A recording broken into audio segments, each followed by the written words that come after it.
বন্ধু বান্ধৱীসকল নমস্কাৰ। মৃদুলনাথ যোগা অফিচিয়েল চেনেলত সকলো বন্ধু বান্ধৱীক স্বাগতম জনাইছোঁ। আজি আপোনালোকৰ বাবে লৈ আহিছোঁ এটি বিশেষ ইম্পৰ্টেণ্ট ভিডিঅ'টো হৈছে জলনেতি ক্ৰিয়াৰ ওপৰত। জলনেতি ক্ৰিয়া বৰ্তমান আমাৰ কাৰণে বিশেষ প্ৰয়োজনীয় হৈ পৰিছে আৰু এই ক্ৰিয়া কৰিলে আমি বিভিন্ন ৰোগৰ পৰা হাত সাৰিব পাৰিম, যেনে চৰ্দি, জ্বৰ, কাহ, নাকৰ ভিতৰৰ চাইনাছ ৰোগ, বেক্টেৰিয়াজনিত সমস্যা আৰু আজিৰ সমাজত গাঁৱে ভূঞে খালি কৰোনা পজিটিভ ৰোগ। আৰু এই পজিটিভৰ পৰা মানে ভাইৰাছজনিত যিকোনো সমস্যাৰ পৰা আপোনালোকে হাত সাৰিব পাৰিব। আৰু 100ৰ ভিতৰত 80% গেৰাণ্টি সহকাৰে ক'ব পাৰোঁ যে জলনেতি ক্ৰিয়া কৰিলে হাস্পাতালত আপোনালোকে গৈ কেতিয়াও পজিটিভ ৰিজাল্ট আশা নকৰিব, নিগেটিভ ৰিজাল্ট আহিব। গতিকে এটা প্ৰয়োজনীয় ভিডিঅ' আপোনালোকৰ বাবে লৈ আহিছোঁ আৰু ভিডিঅ'টো আৰম্ভ কৰিব ওলাইছোঁ। আৰম্ভ কৰাৰ আগতে মোৰ সকলো বন্ধুবৰ্গক অনুৰোধ কৰিছোঁ, এই ভিডিঅ'টো চাই এটি লাইক কৰি দিব আৰু যিসকল বন্ধু মোৰ চেনেলটোত নতুনকৈ আহিছে তেওঁলোকক এটি ছাবস্ক্ৰাইব কৰিবলৈ অনুৰোধ কৰিছোঁ আৰু এই ছাবস্ক্ৰাইবৰ কাষত থকা বেল আইকনটো প্ৰেছ কৰি দিবলৈ অনুৰোধ কৰিছোঁ, কাৰণ সেইটো এটা নটিফিকেশ্যন বেল আৰু সেই বেলটো প্ৰেছ কৰিলে মই যি ভিডিঅ' আপলোড কৰোঁ সৰ্বপ্ৰথমে আপোনালোকে চাব পাৰিব। এতিয়া দেৰি নকৰি আৰম্ভ কৰিছোঁ। সৰ্বপ্ৰথমে আমি 1 লিটাৰ গৰম পানী ল'ব লাগিব আৰু মোৰ হাতত যিহেতু সময় কম, সেয়ে এতিয়া বৰ্তমান 1 লিটাৰতকৈ অলপ কম পানী আছে। তাত 1 লিটাৰ হ'লে 1 চামুচ নিমখ মিক্স কৰিব। মিক্স কৰাৰ পাছত আমি এতিয়া যদি আধা লিটাৰ পানী লওঁ তেতিয়াহ'লে আধা চামুচ নিমখ প্ৰয়োজন হ'ব। আৰু ক্ৰিয়াটো কৰাৰ আগমুহূৰ্তত কেইটামান নিয়ম মনত ৰাখিব লাগিব। নিয়মকেইটা হৈছে জলনেতি ক্ৰিয়া ৰ'দ থকা অৱস্থাত কৰিব আৰু ক্ৰিয়াটো শেষ হোৱাৰ পাছত কি কৰিব লাগে মই দেখাই দিম।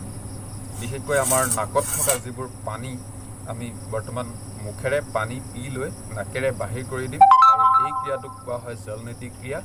আৰু নাকত যিবোৰ পানী ৰৈ যায় সেই পানীবোৰ আমি কপালভাতি ক্ৰিয়া সদৃশ এটি ক্ৰিয়াৰ সহায়ত পানীবোৰ বাহিৰ কৰি দিম।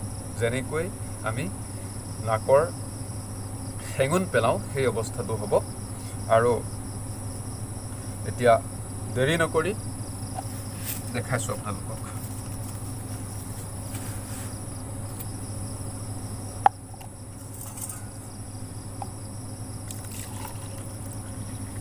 পানী যেতিয়া ঠাণ্ডা পৰি যাব, ঠাণ্ডা পৰি যোৱাৰ লগে লগে আপোনালোকে আকৌ নতুনকৈ গৰম কৰি আনিব, কিয়নো আমাৰ শৰীৰৰ উত্তাপৰ লগত পানীৰ উত্তাপ মিলি যাব লাগিব।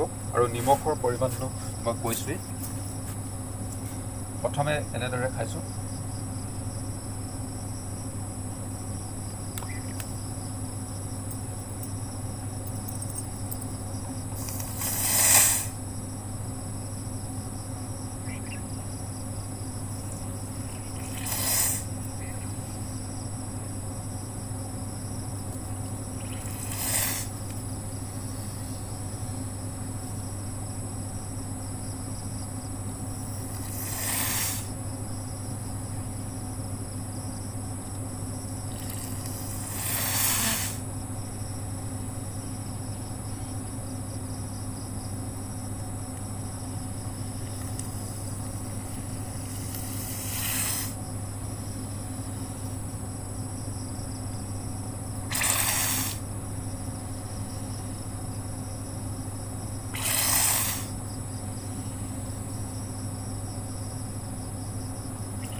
এনেকৈ আপোনালোকে 1 লিটাৰ পানী শেষ কৰিব।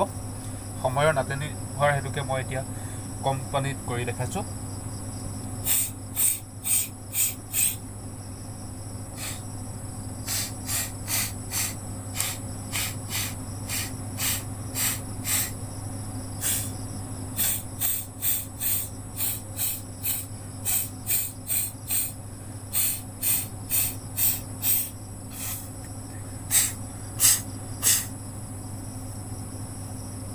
এতিয়া আমি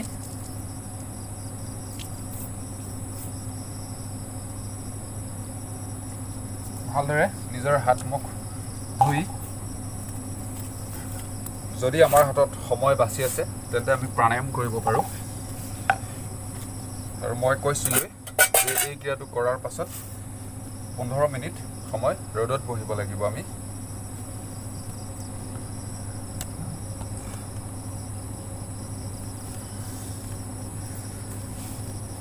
আন প্ৰাণায়াম নকৰিলেও কপালভাতি সদৃশ এটি ক্ৰিয়া কৰিব লাগিব, যাতে আমাৰ নাকৰ ভিতৰত থকা পানীবোৰ সম্পূৰ্ণৰূপে বাহিৰ হোৱাত সহায়ক হয়। গভীৰ উশাহ লৈছোঁ।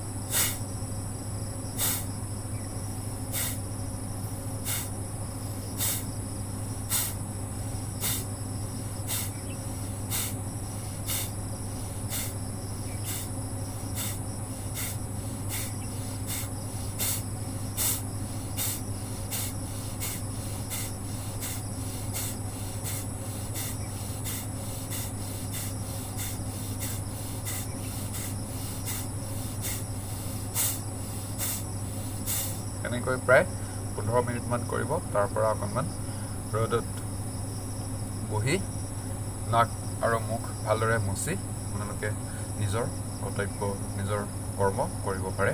আৰু আজিলৈ ইমানেই। আৰু ইয়াৰ পাছত মই কৰোণাৰ সম্বন্ধে নেক্সট ভিডিঅ' আপলোড কৰিম আৰু আশা কৰিছোঁ আপোনালোকৰ সহায় সহযোগিতা পাম। ধন্যবাদ।